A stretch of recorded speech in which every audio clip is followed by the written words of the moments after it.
우리 오늘 주시는 말씀 같이 한번 읽을까요? 신약성경 에베소서 2장 14절에서 18절에 있는 말씀입니다.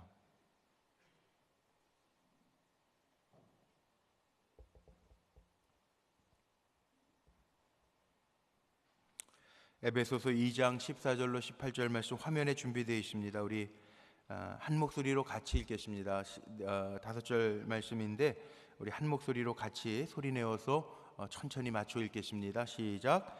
그는 우리의 화평이신지라 둘로 하나를 만드사 원수된 것 곧 중간에 막힌 담을 자기 육체로 허시고 법조문으로 된 계명의 율법을 폐하셨으니 이는 이 둘로 자기 안에서 한 세 사람을 지어 화평하게 하시고 또 십자가로 이 둘을 한 몸으로 하나님과 화목하게 하려 하심이라.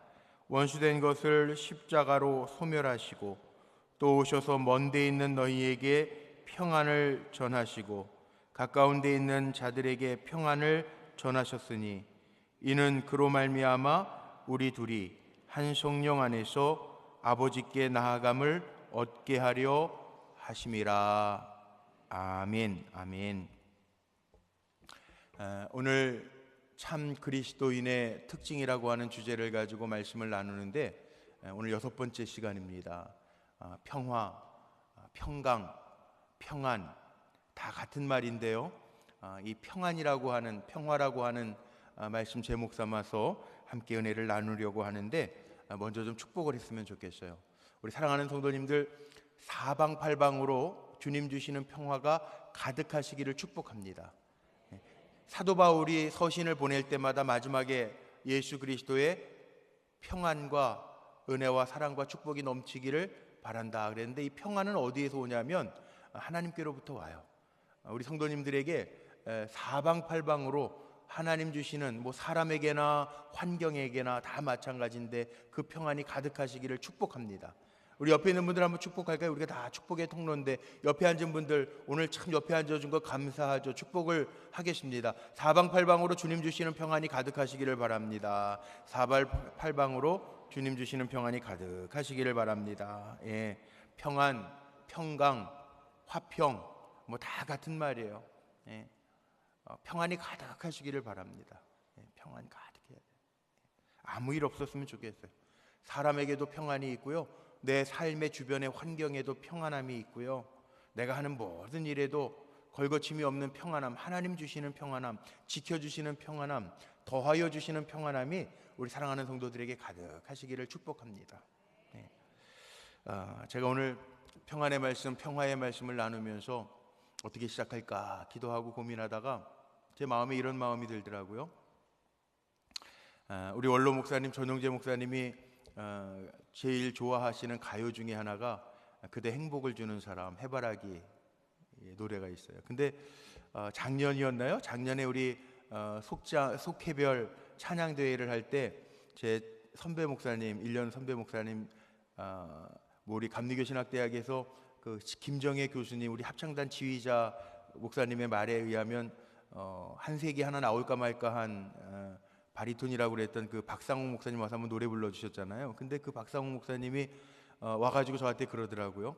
갑자기 찬송가 2곡 부르기로 했는데 자기가 산책을 하면서 하나님이 영감을 주셨는데 자기는 가사는 잘 생각이 안 난대요. 그래서 좀 뽑아달라고 해서 제가 하나 뽑아준 게 있어요. 근데 그 노래가 그대 행복을 주는 사람인데 그때 노래를 어떻게 불렀냐면 주님, 이게 그대라고 하는 건 사람이니까 그대 행복을 주는 사람인데 주님 행복을 주는 그분이라고 가사를 고쳤어요. 주님 때문에 우리는 행복한 사람이라고. 근데 불꽃교회 오겠다고 와서 특송하겠다고 마음을 먹고 산책을 하면서 무슨 찬송을 부를까요? 주님 앞에 기도하는데 그 가요이긴 한데 그걸 좀 바꿔서 불렀으면 좋겠다고 우리 불꽃교회는 목사인 저도 그렇고 우리 성도들도 그렇고 기도하면서 생각할 때 행복을 주는 사람 같다는 거예요. 우리 박영미 권사님만 아멘 하셨는데 여기 다 행복을 주는 사람이에요. 그렇지 않아요? 저도 목회하면서요 이왕이면 행복을 주는 사람 됐으면 좋겠어요. 그렇지 않습니까? 우리 성도님들이요 축복의 통로니까 누구에게나 행복을 주는 사람이었으면 좋겠어요. 오늘 간증 하나 할까요? 우리 이기숙 집사님 우리 지지난주에 우리 수술해가지고 막 수술이 9시간, 10시간 지났는데 안 끝났다고 기도했잖아요. 기도했잖아요, 같이. 그랬더니 기도 중에 뭐라고 그랬어요? 수술 끝났다고 그랬잖아요. 기도하고 났더니 금방 올라왔잖아. 수술 끝났대요, 목사님. 그리고 제가 올라올 때 수술이 아직도 안 끝나서 통성기도 부탁합니다 그랬는데 기도하고 나니까 수술 끝났다고 그래. 기가 막히죠. 근데 오늘 아침에 제가 오늘 신방이 계속 있어가지고 신방을 출발해야 되는데 우리 김동욱 목사님이 이기숙 집사님이 지금 먹지를 못해요. 이 소장, 대장, 방광 사이에 있는 암들을 도려내서 장이 부어 있어서 전혀 물도 못 마셔요. 지금 수술 끝난 지 2주가 지났는데. 근데 더 기가 막힌 거는 많이 아프다 그러는데 목사님 전화로라도 좀 기도해 주세요. 오늘 신방 많이 있으셔서 못 가실 텐데 전화라도 좀 기도해 주세요. 그래서 전화를 아침에 했어요. 전화하고 기도하고 있는데 자꾸 울어요. 이기숙 집사님, 제가 기도하는데 울어요. 그래서 제가 마음이 좋을까요, 안 좋을까요? 기도하는데도 간절하게 기도하는데 울고 났는데 신방과 신방 사이에 틈을 내 가지고 잠깐 서울대학병원에 가서 안수기도 해주고 왔어요. 근데 가서 만났는데 뭐라고 그러냐면 소장이 많이 부어 있어가지고 물도 못 마셔요. 물도 그냥 입만 헹궈내고 뱉어야 돼. 물을 생기면 안 된다는 거예요. 장이 부어 있어서. 간절하게 기도해주고 왔어요. 점심시간 때였어요. 간절하게 12시 한 50분쯤 돼서 병원에 가서 얼굴 보고 기도해주고 1시 한 10분쯤 나왔어요. 같이 울면서 기도했죠. 뭐 아무도 없더라고. 원래 어머니, 친정어머니가 간호해주고 아들 호령이, 호진이가 돌아가면서 간호를 하는데 아무도 없어요. 5명 환자들만 있더라고. 간절하게 기도해주고 눈물 흘리고 그리고 손잡아주고 안수해주고 왔어요. 근데 저녁 6시쯤 됐는데 문자가 왔어요. 뭐라고 하냐면 앞으로 20일 동안 더 못 먹는다는 거예요. 먹을 수가 없대요. 부어서. 간절히 하나님, 못 먹으면 기력이 없어요. 암 환자가 기력 없으면 점점 위축돼요. 그리고 기도하고 왔는데 6시에 뭐라고 문자가 왔냐면 그 교수님들이 의사 교수님들이 5시에 회진하잖아요. 근데 뭐라고 회진하면서 의사 선생님이 그랬냐 하면 2, 3일만 지나면 괜찮을 것 같대요. 그렇다고 문자가 왔어요. 목사님 기도해 주시고 가서 2, 3일만 있으면 괜찮다고 의사 선생님이 그랬어요. 근데 이건 제가 낫게 하는 게 아니라 뭐예요? 하나님이 하시는 일이에요. 저는 통로잖아요. 여러분 다 통로예요. 제가 맨날 얘기하는 축복의 통로예요. 어디를 가든지 어떤 축복의 말을 하든지 우리 사랑하는 불꽃교회 목회자들이나 주의 종들이나 성도님들이 어디를 가든지 남을 살리게 하고 행복하게 해주는 그런 종들이 되기를 축복합니다. 가사를 한번 생각해 보세요. 저는 가사가 내가 가는 길이 험하고 멀지라도 그대 함께라면, 함께 간다면 좋겠네. 이 그대라고 하는 것이 정말 우리 신앙적인 표현으로 주님이라고 생각해도 좋을 것 같고요. 또 우리 믿음의 동료들, 좋은 동료들 여러분이라고 생각해도 좋을 것 같아요. 이리저리 둘러봐도 제일 좋은 건 그대와 함께 있는 것, 그대 내게 행복을 주는 사람. 근데 우리 박상욱 목사님이 이 찬송을 우리 교회를 위해서 특성을 부르시면서 주님 내게 행복을 주는 그분, 그렇게 바꾸어서 찬양을 불러줬던 적이 있어요. 제 마음속에 그때도 들으면서 참 기가 막히게 은혜가 되면서 그래 맞아, 주님과 함께라는 게 행복이지, 이런 생각도 들고요. 또 한편으로는 그래 내가 또한 행복을 주는 사람이 돼야지, 행복을 주는 종이 돼야지, 그런 마음이 간절하더라고요. 우리 목자들도 마찬가지예요. 우리 자녀들에게, 우리 다음 세대들에게 말씀을 가르치는 목자로서 희망과 비전과 행복을 줄 수 있는 우리 목자들 되시기를 축복합니다. 그게 얼마나 큰 영향력이에요. 그런데 불평을 주고 불행을 주는 사람들도 있어요. 왜? 참 그리스도인의 특징 중에 하나는요, 우리에게 평안함이 있어야 된다는 거예요. 평안함. 우리 사랑하는 성도님들, 왜 예배드립니까? 오늘 예배드리면서 하나님의 주시는 물밀듯 넘치는 평안함이 위로부터 넘쳐지기를 주의 이름으로 축복합니다. 그 독일 작가였던 조슈아 리프만이라고 하는 작가가 그런 책을 썼죠. 마음의 평화, Peace of Mind, 마음의 평화라고 하는 책 속에 이런 이야기가 하나 나옵니다. 어떤 사람이 젊은이에게 물어봐요. 뭘 물어보냐 하면 그대가 가장 원하는 게 뭐냐 물어봐요. 근데 이 젊은이가 뭐라고 대답을 하냐 하면 첫 번째, 건강이요 그래요. 건강. 맞죠? 건강 필요합니다. 건강해야지 우리 예배 드리는데도 기쁨으로 오잖아요. 제가 오늘 막 들어오는데 우리 임명수 권사님 그러시더라고요. 노기호 권사님 편찮으시다고 우리 기도하고 있잖아요.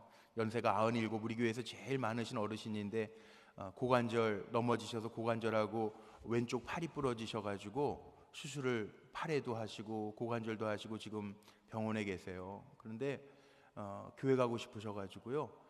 딴 때는 풀이 죽어 있다가 우리 따님 되는 임명수 권사님이 엄마 빨리 나셔서 교회 가셔야죠. 그러면 입이 막 이렇게 찢어지신대. 오늘 지금 들어오는데 그러시더라고요. 그래서 제가 모시고 오라고 그래서 휠체어 가져가서 어머니 모시고 오라고 우리가 다 축복해드리겠다고. 예. 예.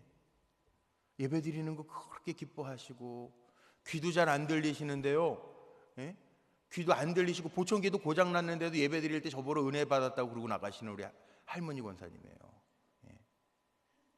얼마나 감사하고 주의 종한테 격려해주고 싶어서 보청기 안 끼고 오신 날도 은혜 받았다고 그러고 나가세요.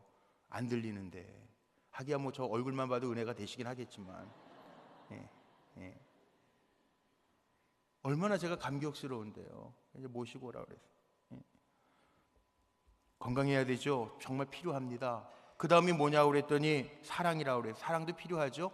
고린도전서 13장 13절 말씀에 보면 우리 믿음의 사람들이 꼭 있어야 될 게 뭐예요? 믿음, 소망, 사랑인데 그 중에 제일은 사랑이라. 사랑이래요. 세 번째는 뭐라고 그랬냐 하면 재물이라고 그랬어요. 물질도 필요하죠. 먹고 사는데 하나님 주님이 가르쳐 주신 기도 가운데에도 있어요. 일용할 양식을 주옵시고. 일용할 양식이 없으면 죄짓게 되고 남의 것 탐하게 되잖아요.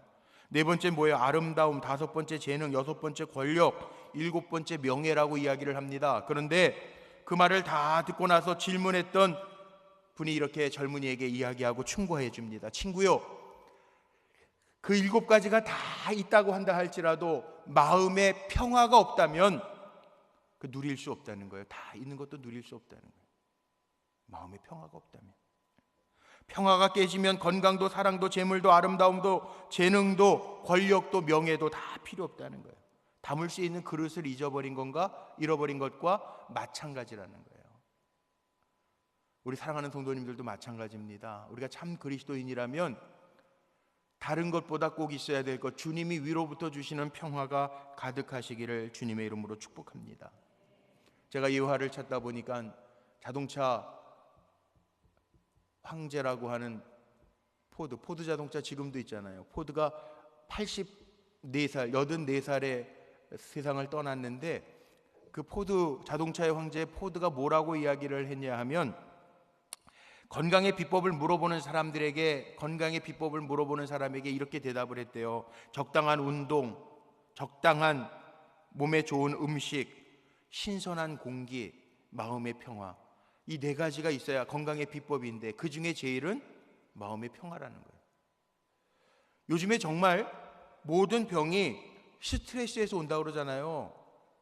스트레스. 요즘에는 정신병도 참 많아요. 가지각색이에요. 뭐 공황장애에서부터 시작해서 이거 다 마음의 스트레스 눌리는 것 때문에 오는 거죠. 그래서 스트레스 이기려고 스트레스를 어떻게 풀어야 되느냐 뭐 이런 책들이 정말 많이 나오죠.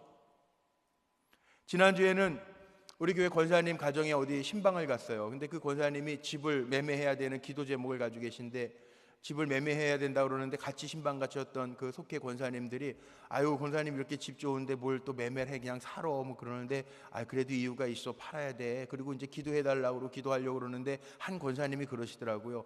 야 그날 비가 왔어요. 지난주에 비 많이 왔잖아요. 비가 막 왔어요. 밖에 내려다 보더니 그 주택이었는데 뒤에 아주 잔디밭이랑 아주 전경이 아주 예뻐요. 산도 보이고 저 불곡산인데도 보이고. 그러니까 한 권사님 뭐라고 그랬냐면 야 이렇게 비 오는 날 저 마당 내다보면서 차 한잔 마시면서 찬양 들으면서 앉아있으면 정말 좋겠다 그러더라고요. 그래서 저도 옆에 있다가 그것도 좋겠네요 그랬는데 갑자기 성경 말씀 뭐가 떠올랐냐면 로마서 14장 17절 말씀이 떠오르더라고요. 하나님의 나라는 먹고 마시는 데 있는 것이 아니요 오직 성령 안에서 의와 평강과 희락이라. 차 마시면서 음악 들으면서 평화가 오는 게 아니에요. 생각해 보니까. 그렇죠? 차 마시면서 평화 온다고 그러면 나 몇 잔, 100잔이라도 마시겠어, 정말. 예. 찬양 들으면 평화는 와요. 운전할 때요, 찬양 틀어놓고 운전하면 옆에서 새치기 해도요, 화 안 나요. 한번 해보세요. 에휴, 그래, 먼저 가라. 천국도 먼저 가라. 예, 느긋해져요. 막 찬양 안 들으면 화나는데 찬양 들으면 그래, 먼저 가. 급하지? 천국도 빨리 가. 그래, 막 그러고 가요. 이기면서 가요. 찬양 들으면 평안이 오기는 하지만 성령이 주시는 거래요. 성령이 주시는 거. 차 마신다고 오는 거 아니고, 경치 좋은데 내려다본다고 평안이 오는 게 아니고요. 로마서 14장 사도 바울이 뭐라 그래요? 오직 성령 안에서 의와 평강과 희락이라. 네.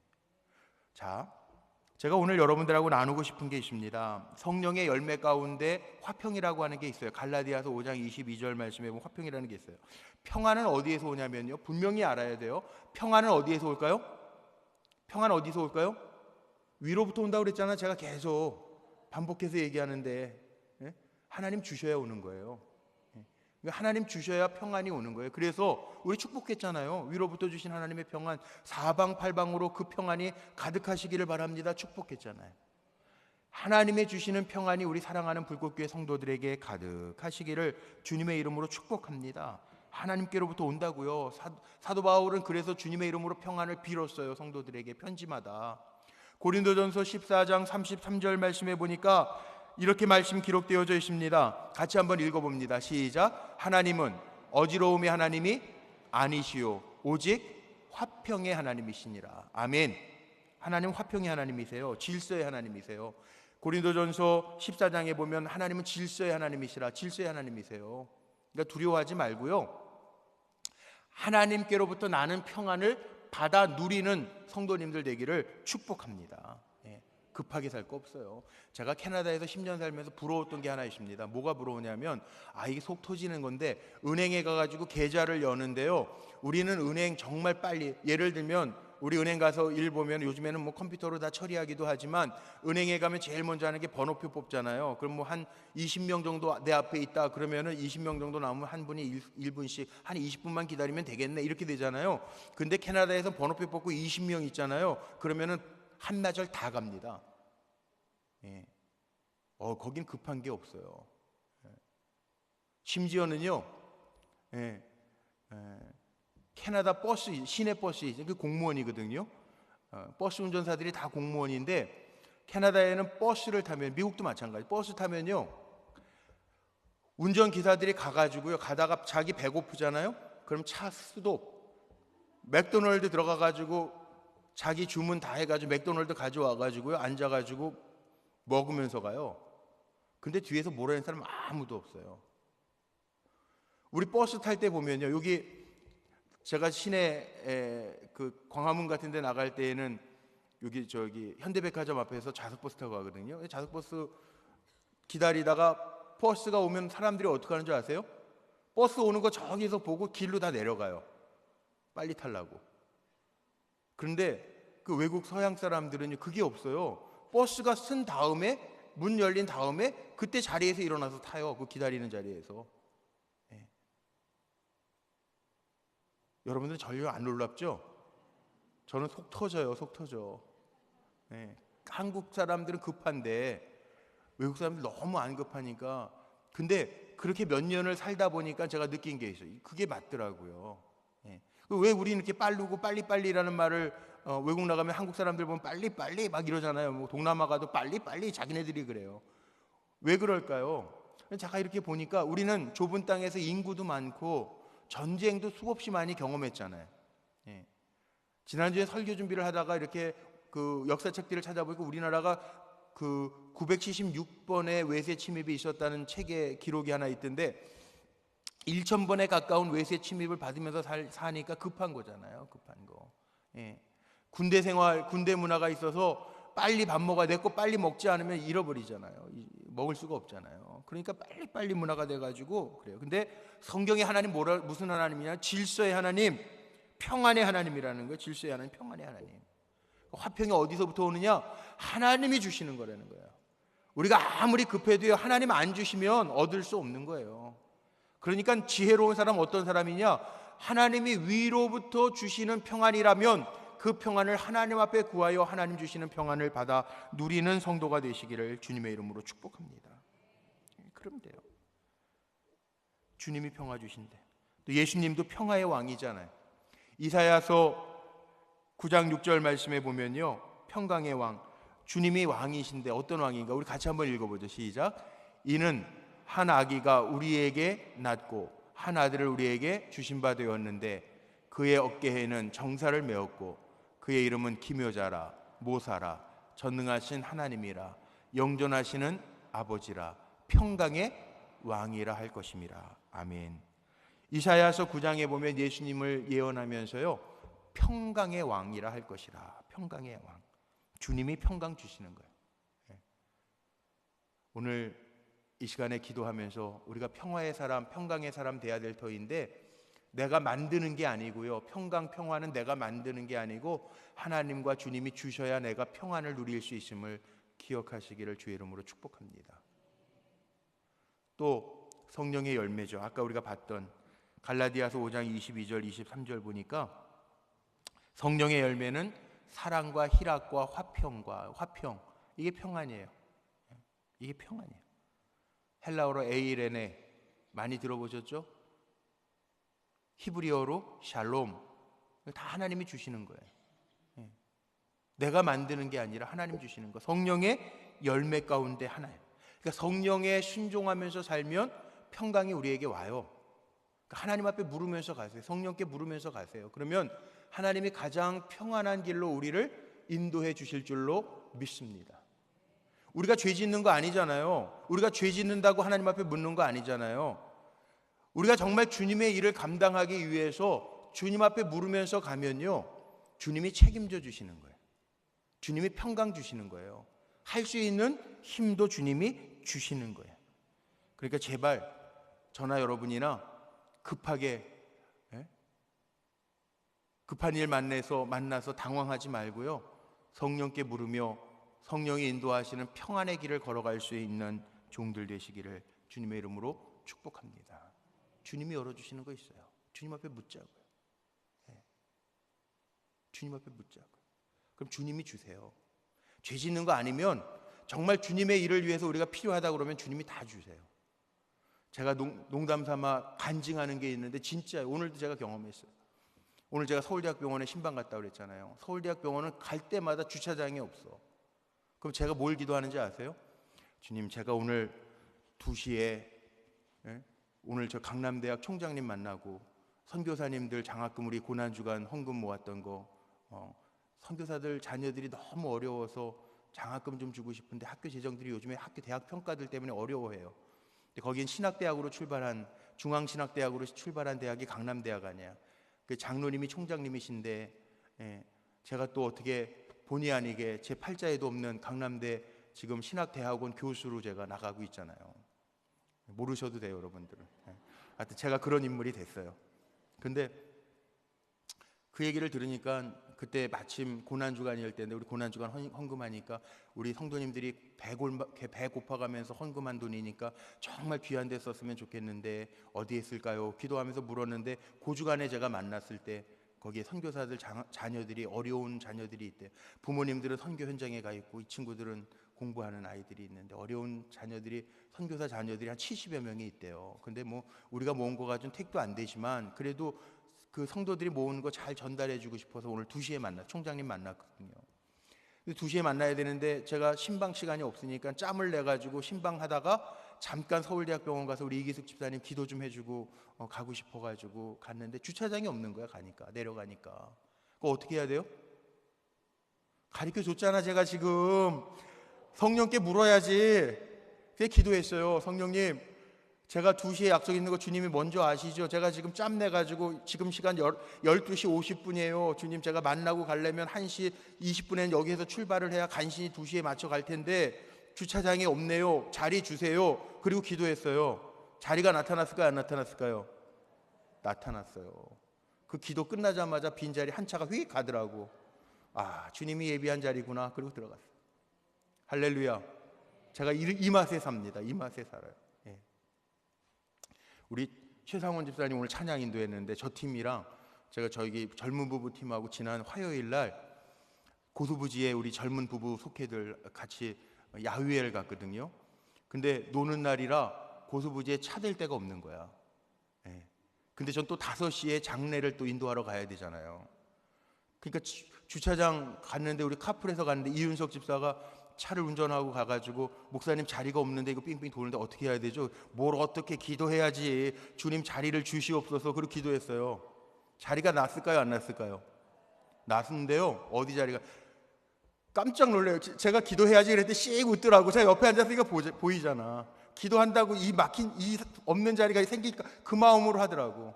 근데 기도해야지 하나님 자리를 주시옵소서 제가 그랬거든요. 소리를 내서. 그랬더니 목사님 자리가 생겼어요. 장애인 자리가 4군데가 있는데 그 옆에는 빈자리인 것 같았죠. 근데 그 옆에 장애인 자리 아닌 정말 차대는 자리가 있어요. 목사님 자리가 생겼어요. 그래서 내가 뭐라 그랬냐면 웃으면서 제가 뭐라 그랬냐면 거봐 아마 저기 장애인 자리인데 하나님이 우리 대라고 장애인 그림 지우셨을 거야 지금. 제가 웃으면서 그랬어요. 하나님 주시네. 저는 5시에 장례 인도하러 가야 되는데 우리 부속장님 집에서 모이기로 했는데 우리 최상원 집사랑 다 다른 제 뒤에 오는 차는요 저보다 1시간 늦게 왔어요. 저만 기적적으로 빠져나와서 어떻게 빠져나왔는지 알아요? 몰라요. 하나님이 그냥 열어주셨어요. 그래서 저 장례 안 늦게 5시까지 딱 와서 우리 같이 갔어요. 장례식. 하나님의 일할 때에는 기도하면 하나님이 주시더라고요. 그게 평화예요. 하나님이 주신다라고 믿으면 뭐가 생기는 줄 아세요? 평안이 생겨요. 그리고 오늘 기도하면서 염려하지 마시고 내가 하나님 앞에 평안을 구하면 하나님 나를 평안케 하신다라고 하는 믿음을 가지고 기도하면서 하나님 주시는 평안을 누리시기를 주님의 이름으로 축복합니다. 그럼 평안을 왜 우리가 누려야 되는가? 하나님과 평화해야 우리가 복이 되는 거예요. 아멘. 말씀에 뭐라고 약속했는지 아세요? 욥기 22장 21절 말씀. 욥기 22장 21절 앞에 화면에 있어. 걱정 안 하셔도 돼요. 그냥 평안하게 앞만 보세요. 자, 같이 한번 읽어봅니다. 시작. 너는 하나님과 화목하고 평안하라. 그리하면 복이 내게 임하리라. 아멘. 자, 하나님과 화목하고 평안하면요 하나님이 우리에게 주시는 복이 있어요. 그 복을 누리시기를 바랍니다. 제가 상담학을 공부했잖아요. 상담학으로 박사학위 논문을 다 썼는데 저는 그렇게 얘기합니다. 결혼할 때 주례할 때도 그렇게 얘기해요. 자, 사람과 사람 사이의 관계인 것 같은데 하나님의 사람 사이에는 무슨 관계가 있냐면 우리는 하나님이 계신 거예요. 부부가 둘이만 부부인 것 같지만 둘이만 부부가 아니라 두 사람 사이에 누가 계시다고요? 하나님이 계세요. 저는 정삼각형 관계 이론을 주장하는데 이거는 공성훈 관계 이론입니다. 다른 책에는 없습니다. 뭐냐 하면 사람과 사람 사이에 10cm가 있다. 하나님과 나 사이에도 10cm. 정삼각형을 그려보세요. 머릿속으로 정삼각형. 자, 부부간에 문제가 있어요. 그러면 10cm 벌어져 있어요. 근데 내가 하나님하고 가까워. 10cm 하나님도 우리 사이에 계신데 하나님과의 관계는 가까워. 하나님과 가까이 가. 아내도 하나님과 가까이 가. 관계가 가까워져요, 멀어져요? 가까워져요. 네. 하나님과 내가 가까워지면 가까워져요. 이게 관계예요. 하나님 계신 관계예요. 네. 하나님과 계신 관계예요. 전 이 관계가 뭐 목회자든 성도든 다 마찬가지라고 해요. 목사도 하나님과 가깝고 성도도 하나님과 가까우면 목회자와 성도의 관계도 가까울 수밖에 없어요. 이게 관계 이론이에요. 욥기에 보면 너는 하나님과 화목하고 평안하라. 그리하면 복이 내게 임하리라. 우리 하나님과 화목하면 하나님의 주시는 복이 임할 줄로 믿습니다. 그리고 우리는요 하나님과의 관계도 화목해야 되지만 지난주에 제가 사귐이라는 말씀 가지고 전하면서 십자가 이론을 말씀드렸죠. 우리는 하나님과 가까울 뿐만 아니라 수평관계 사람과도 가까워야 돼요. 그래서 하나님 뭐라고 그러셨냐면 예배 드릴 때도 우리 부모님에게 불효하면서 와서 예배 잘 드리는 거 하나님 안 기뻐하세요. 우리 누구하고 싸우고 와서 예배 드리는 거 하나님 안 기뻐하세요. 부부싸움하고 와서 앉아있으면 야 부부싸움하다가 너 그래도 예배 시간 안 늦고 왔구나 잘했다 그러신 하나님이 아니에요. 아멘 안 하시는 거 봐. 성경적으로 증거를 제가 보여드릴게.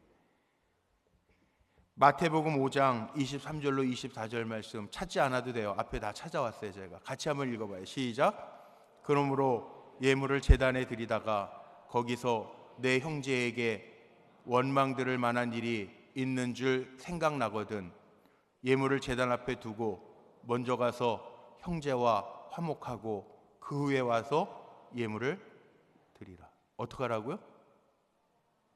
화목한 다음에 와서 예물을. 그런데 참 제가 이 성경을 해석하다 보니까 이게 해석이 잘 안 되는데, 화목 와서 원망 들을 만한 일 다퉈가지고 좀 속상한 일이 있으면 가서 화목한 다음에 와서 예물을 다시 드려라 그랬는데, 예물도 가져가면 아주 안 올까봐 사람의 마음이 물질 가는데 마음도 간다고 몸도 간다고, 예물 가져가면 아주 안 올까봐 예물은 여기다 놔두고 갔다가 와라.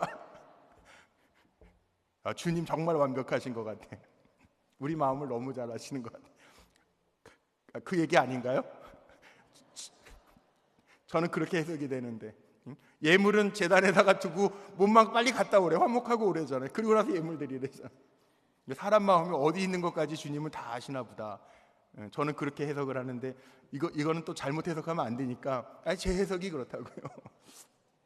그렇다고요. 그게 인간이에요. 근데 하나님 뭐라 그러시냐면, 화목하고 오래는 예배 드릴 때에도 기쁜 마음으로 예배 드리라는 거예요. 마음 불편하게 찜찜하게 앉아있으면 예배 안 드려지니까 화목하고 화해하고 와서 예배 드려라, 그 의미예요. 사람과도 잘 관계해라. 그래서 이런 인간과의 관계도 잘 화목하게 지내라고 하는 거, 평안하게, 평화 피스메이커가 되라고 하는 말씀들이 정말 성경에 많습니다. 잠언 17장 1절 말씀 같은 데에도 보면, 한번 소리내서 읽어보죠. 시작. 마른 떡 한 조각만 있고도 화목하는 것이 육선이 집에 가득하고 다투는 것보다 나으니라. 마른 떡 하나만 있어도 서로 배려해주고 먹여주고 하는 게 훨씬 낫다는 거예요. 자, 우리 사랑하는 성도님들, 하나님과도 화목하고 내 가족들, 이웃들과도 화목한, 그래서 평화를 만들어낼 수 있는 참 그리스도인들이 되시기를 주님의 이름으로 축복합니다. 마지막 결론을 말씀드려야 되는데, 그럼 어떻게 해야 화목을 이룰 수 있는가? 방법론이에요. 방법론. 그 방법론은 제가 딴 데서 얘기하면 안 되잖아요. 성경으로 지금까지 성경 찾아서 같이 읽었는데 성경에 답이 있어요. 베드로전서 3장 8절로 13절 말씀에 보니까, 우리 한번 소리내서 읽어야 됩니다. 이거 8절로 13절에 보니까 어떻게 하면 화평이 만들어지느냐, 평화가 만들어지느냐, 이 말씀 안에 다 있는데, 자, 생각해 보면서 우리 읽어보죠. 우리 정말 마지막으로 제가 결론 내리려고 하는 거니까 마지막으로 말하노니, 이제 같이 읽어봅니다. 시작. 마지막으로 말하노니 너희가 다 마음을 같이하여 최율하며 형제를 사랑하며 불쌍히 여기며 겸손하며 악을 악으로 욕을 욕으로 갚지 말고 도리어 복을 빌라. 이를 위하여 너희가 부르심을 입었으니 이는 복을 유업으로 받게 하려 하심이라. 그러므로 생명을 사랑하고 좋은 날 보기를 원하는 자는 혀를 금하여 악한 말을 그치며 그 입술로 괴후를 말하지 말고 악에서 떠나 선을 행하고 화평을 구하여 이를 좇으라. 주의 눈은 의인을 향하시고 그의 귀는 저의 간구에 기울이시되 주의 낯은 악행하는 자들을 향하시느니라 하였느니라. 또 너희가 열심으로 선을 행하면 누가 너희를 해하리요. 아멘. 여기 보니까요, 평화를 이루는 성경적인 방법이 나와 있어요. 8절 말씀에 보니까 피차 사랑함과 겸손함으로, 형제를 불쌍히 여기는 거예요. 그리고 겸손하게, 귀하게 여겨주라는 거예요. 9절 말씀에 보니까 뭐라고 그랬어요? 복을 빌어주래요. 평화를 누리는 거, 복을 빌어주래요. 축복해 주라는 거예요. 10절 말씀에 보면 악한 말, 괴율 금하래요.